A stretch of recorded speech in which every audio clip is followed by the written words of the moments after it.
বলো বাপু। এই যে তোমার বয়স যখন ছিল বুঝছো আঙ্গুর, তখন আমরা লুঙ্গি পরতাম। হ্যাঁ কি বলে ঘুরতাম তাইলে কসি? জাঙ্গিয়া পরে ঘুরতা নাকি কাকা? জাঙ্গিয়া না বাপু, কি করতাম? কি করতা? আন্ডারপ্যান্ট ধরে ঘুরতাম।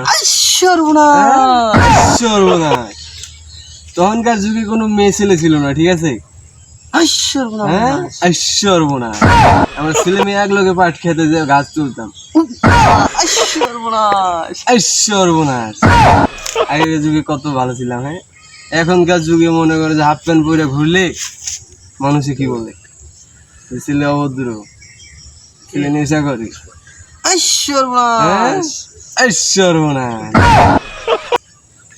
তাহলে আরেকটা কথা কই, বলো। এই যে লুঙ্গি পরছো, হ্যাঁ, কেন লুঙ্গি পরছো? মোজাটাই অন্যরকম বাপু। কি মজা বলো?